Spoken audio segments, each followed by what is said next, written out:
Go right ahead. 11:30.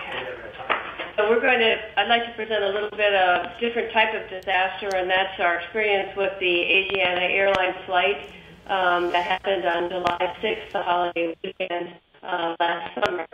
This is my institution, San Francisco General Hospital. We'll be here for another 2 years, and then we'll be moving next door to a brand new hospital. The purpose of this talk is to talk a little bit about the differences between most disasters and an airline crash, and some of the lessons that we learned, particularly because this was an international event as opposed to being a national event. So those of you that will remember, this was a plane that originated from South Korea. It was Boeing 777 aircraft, and I mention this because this is the only aircraft to fly on from now on if you have your choice, because it held up quite well. There were 307 passengers on the plane. Most of them were either Korean or Chinese. Unfortunately, there were 70 Chinese high school students that were headed to a summer camp here in California. And the plane crashed at approximately 11:28 in the morning on its final approach to San Francisco Airport. There is a video here. I'm not sure that I can make it run. And I don't know if you can help me. We've worked hard on trying to get this to run, but it may not. But it actually shows the amateur video that was collected by a person who was just happened to be taking film. Oh, there, you can see it running down here. He was just standing over here on the rocks, and some of you who have come to San Francisco, you know that there's one runway that comes right along the water, and you can see the plane that's coming here. It turns out that this was pilot error. It was a nice day here in San Francisco with no problem with visualization, and this was a pilot this was his first approach. You can see that he was too low, and when they recognized he was too low, they sped up the plane, and the tail of the plane crashed into the seawall here, and then it did a pirouette. Actually, some of the patients that we had told us that they were going around in circles for a while before it finally crashed. So the outcome of the crash, there were 181 injured patients. 12 of them were critical. 10 of those came to San Francisco General. We are the closest hospital as well as the only trauma center for San Francisco and for half of San Mateo County, which is actually where the airport is. 2 criticals went to Stanford. There were unfortunately 2 deaths at the scene. One of them died from her injuries. The other, unfortunately, was run over by one of the responding trucks and what might have otherwise survived her injury.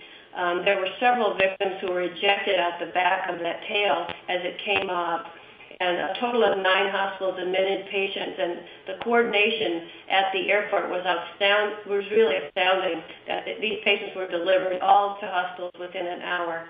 I wanted to point out here the inside of the plane. It looks pretty bad up here, but most of it actually held up pretty well despite pirouetting and losing its tail. So the first wave of patients came to us within the first hour.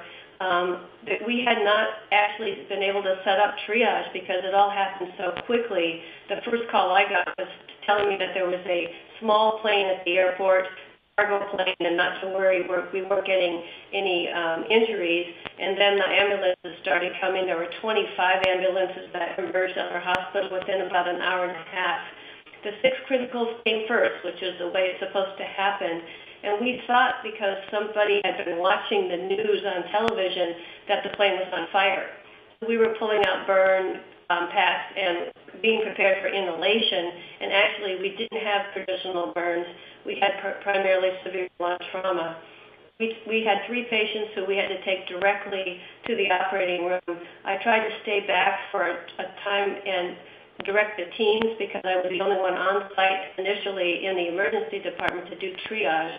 And I did what I learned to do with the military, which is just assign a team and make sure that team stays with that patient and not for them to worry about the rest of the patients in the emergency department. These were the first 6 criticals. There were spine injuries, head injuries, We had what we thought was a facial burn. It turned out to have come from the slide that was deployed within the plane rather than outside of the plane, and gave her sort of a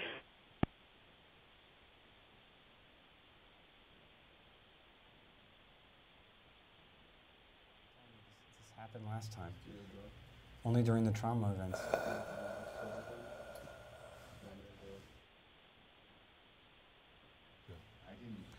Okay. Peggy. Peggy, can you hear us, Peggy? She can't hear. I'll put a note up. I think what we should do is probably take a 5-minute break. No. Well, we can go right ahead with. Do you want the panel? Yeah. Well, no. Okay. Go, no. We've got Isaac here. Isaac can go ahead. I'm just. This is. Oh. Hello.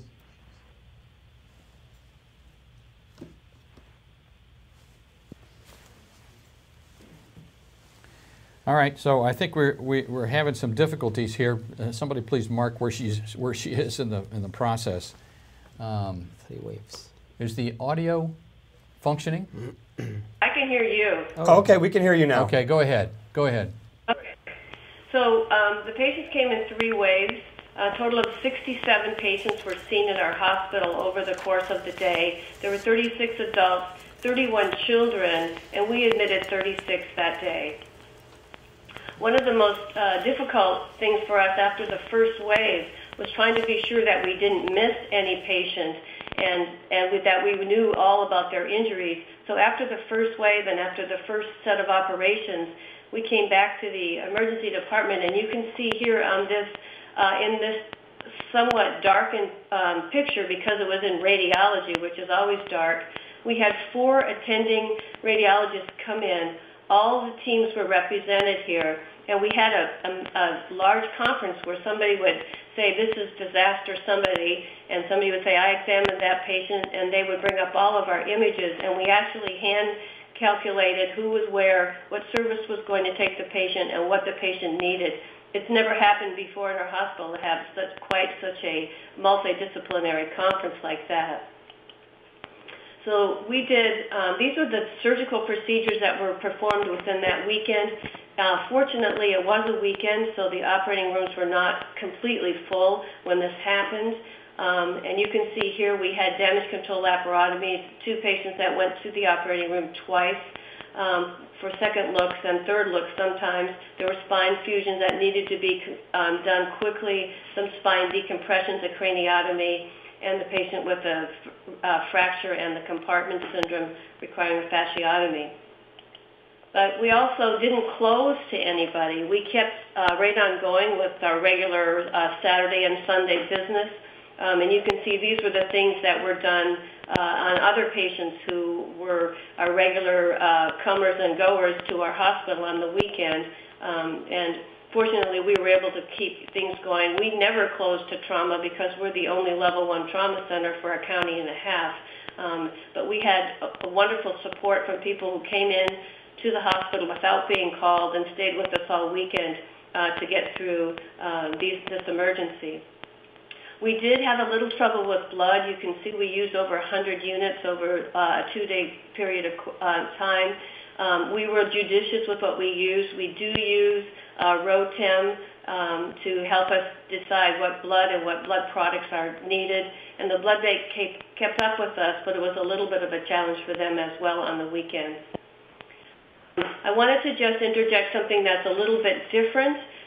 We had some very critically ill patients that had a strange combination of severe acidosis, and these were young people who were otherwise healthy. They had calcium levels that we almost couldn't measure and had severe hypotension. And this happened very early on, and we kept thinking this was as a result of their injuries, but their acidosis was so profound, and even after correcting for their anemia, we could not change their hydrogen levels. And eventually we stumbled onto the fact that this might have been a toxic exposure, and we postulated it could have come from the jet fuel, but now we're thinking more it might have been related to the foam that was used to spray down the runway. David Tuggle talked a little bit about emotional distress and families and the need to reunite families. Sorry. Can you still hear me? Hello? Can hear you. Okay, good. We had difficulty not only with families being separated, but we had customs because none of these patients had their passports and they spoke different languages. So we actually had Homeland Security that was set up in our cafeteria, which is new, and they had to go through there and the patients that survived. We also couldn't get the manifestos from the airplane that was secured, so we didn't know who these patients were, and some of them we didn't reunite or even identify for several days. Media is something that most people recognize as being important. It's very, very important to give them scheduled updates. Otherwise, you're going to be bombarded. We have wonderful media communications, and we had regular scheduled conferences with them, and this was not only United States, but was international media that was here in our parking lot for a week. I just wanted to mention the chance fracture, which is an unusual fracture for us to see, more common in pediatrics, but the combination of a severe skeletal fracture along with paralysis and the intestinal injuries that we saw in 2 of our patients, something that was very profound. One of our patients had severe infection. This is a pseudomonas, intra-abdominal pseudomonas that she developed, along with all of the other complications. You can see renal failure, respiratory failure, this pseudomonas infection and intestinal fistula. I'm happy to say that patient did survive, but she was in the hospital for a long period of time.